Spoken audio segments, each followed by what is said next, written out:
Graça e paz do Senhor Jesus. Vamos meditar um pouco no Evangelho de Mateus, capítulo 23.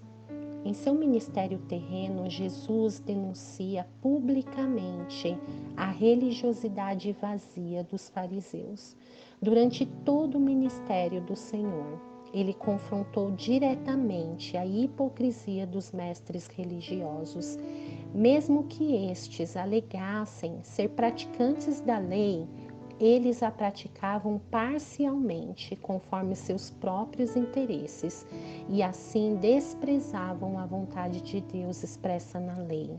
E agora Cristo aqui faz uma acusação no Templo de Jerusalém, na fortaleza dos religiosos. Jesus disse: os mestres da lei e os fariseus se assentam na cadeira de Moisés.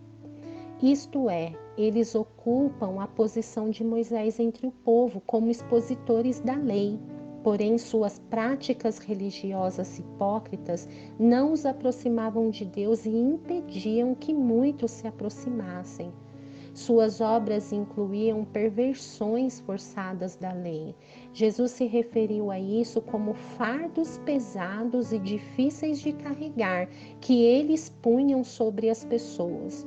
Os mestres religiosos faziam de tudo para produzir falsas aparências, buscavam os primeiros lugares nas sinagogas a fim de serem vistos por todos, faziam questão de serem lisonjeados e sempre procuravam glória e honra para si. Cristo declarou ao povo: fazei e guardai, pois tudo quanto eles vos disserem, porém não os imiteis nas suas obras, mas vocês não devem ser chamados de rabis. Um só é o mestre de vocês, e todos vocês são irmãos. A ninguém na terra chamem pai, porque vocês só têm um pai, aquele que está nos céus. Tampouco vocês devem ser chamados líderes, porque vocês só têm um líder, o Cristo. O maior entre vocês deve ser servo, pois todo aquele que a si mesmo se exaltar será humilhado, e todo aquele que a si mesmo se humilhar será exaltado. Tais palavras de Jesus foram agora dirigidas aos discípulos. Eles não deveriam imitar os costumes dos fariseus, que, movidos por vanglória, procuravam ser reconhecidos pelos homens. Amavam ser chamados por títulos de mestres, líderes, pai ou guia. Cristo alerta seus seguidores para rejeitarem tais práticas. Ao contrário, devem buscar um espírito de humildade, não a ambição egoísta dos fariseus, que usurpavam para si mesmo a autoridade que pertence somente a Deus. Os estrondosos ais da justa ira do rei rejeitado misturavam-se ao lamento. Enquanto Jesus anunciava, a palavra foi desviada dos discípulos para os fariseus, que fazia parte daquela multidão. Nos versículos 13 ao 16 e dos versículos 23 ao 29, o Senhor Jesus sempre se refere: ai de vocês, mestres da lei e fariseus hipócritas. E por pelo menos 5 vezes o Senhor Jesus os chamou de cegos. Dos versículos 16 ao 19 e do versículo 24 ao 26, o Senhor Jesus sempre diz: ai de vocês, cegos, guias cegos, cegos insensatos, fariseu cego. Sua cegueira era tão grande e profunda que eles não podiam enxergar a glória de Deus revelada em seu Filho diante dos seus próprios olhos. Cristo disse: ai de vocês, pois vocês impedem que as pessoas entrem no reino dos céus.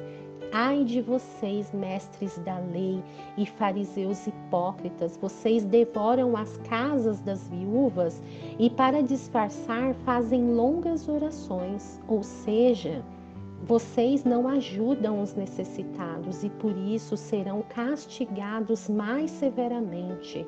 Jesus continua: ai de vocês, mestres da lei e fariseus hipócritas, porque vocês percorrem terra e mar para fazer um convertido, e quando conseguem, vocês o tornam 2 vezes mais filhos do inferno do que vocês. Ai de vocês, guias cegos! Os fariseus tinham mais reverência pelo ouro do templo e pela oferta sagrada do que pelo templo e pelo altar. Ai de vocês, mestres da lei e fariseus hipócritas! Vocês dão o dízimo da hortelã, do endro, do cominho, mas têm negligenciado os preceitos mais importantes da lei: a justiça, misericórdia e fidelidade. Jesus desnuda a avareza dos religiosos, pois embora o dízimo fosse um dos preceitos da lei para promover justiça e equidade entre o povo de Israel, mesmo assim eles deturparam tal mandamento e com isso desprezaram os preceitos mais importantes, sendo a própria justiça, misericórdia e fidelidade.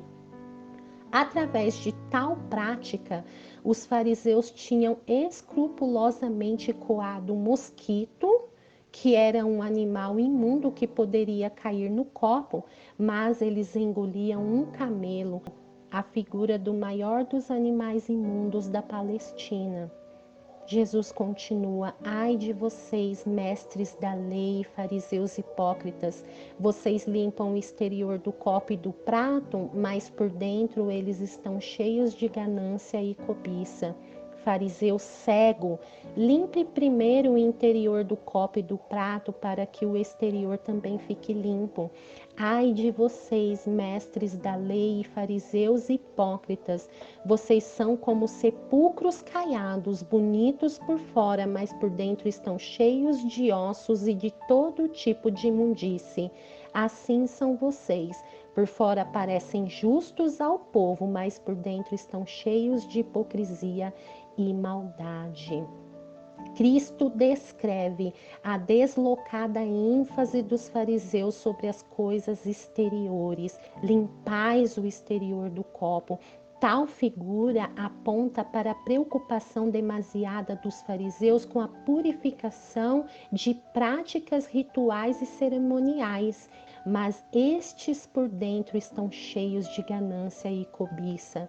Os fariseus sustentavam seu modo de vida pressionando as pessoas. A obediência ao ritual e cerimônia religiosa não poderia alterar de modo nenhum essa corrupção interior. Eles eram sepulcros caiados. Na primavera, após a estação das chuvas, as sepulturas eram disfarçadas para que uma pessoa desavisada não se contaminasse tocando-as por descuido.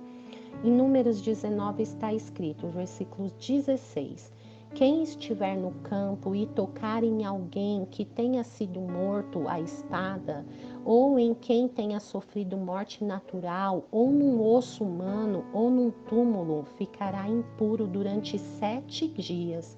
Então, Jesus usou tal ilustração para falar da aparência atraente dos fariseus, mas a corrupção interna. Cristo continua: ai de vocês, mestres da lei e fariseus hipócritas!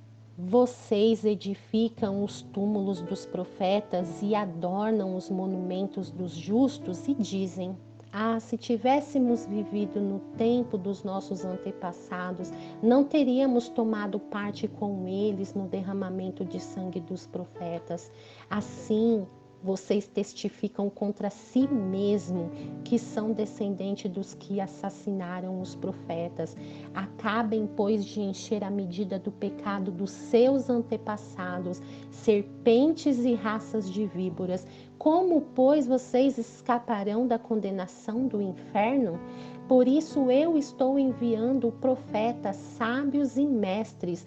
A um vocês vão matar e crucificar, e outros açoitarão nas sinagogas, e vocês perseguirão de cidade em cidade, e assim sobre vocês recairá todo o sangue justo derramado na terra, desde o sangue do justo Abel até o sangue de Zacarias, filho de Baraquias, a quem vocês assassinaram entre o santuário e o altar.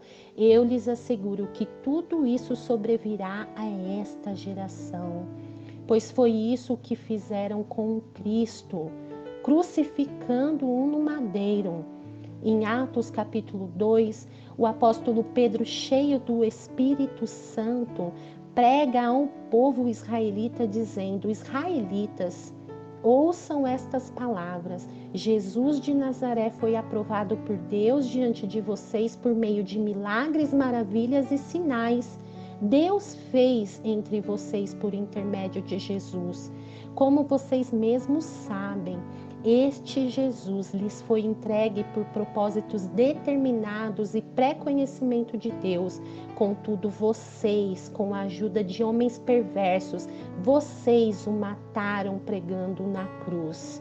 O próprio povo de Israel mandou crucificar o Filho de Deus.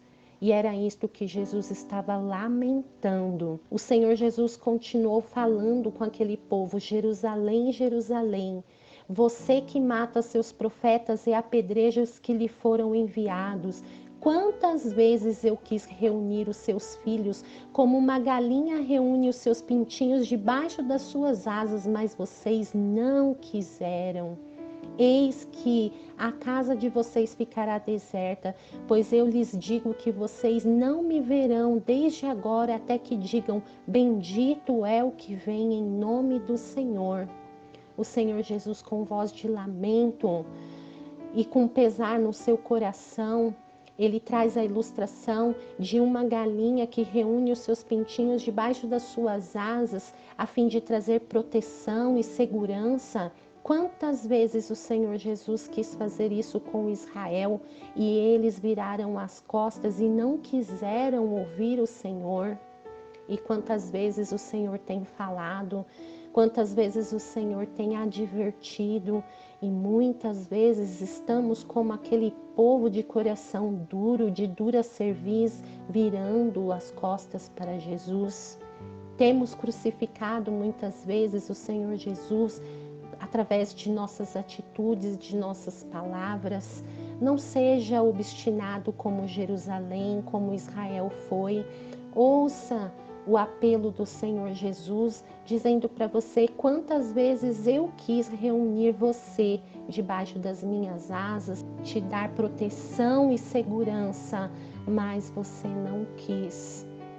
Meus irmãos, Jesus veio para os seus, mas os seus não receberam. Ao contrário, eles renegaram o Cristo, o Messias enviado por Deus. Cristo deseja sempre reunir as pessoas no seu reino. Ele sempre deseja salvar as pessoas. Jesus está à porta. Não resistamos ao agir de Deus, ao reinar de Deus em nossas vidas. Buscamos no Senhor, somente no Senhor, a proteção, o cuidado, o consolo e o conforto. E que entreguemos as nossas vidas a Ele para a nossa salvação eterna. Que Ele reine em nossas vidas.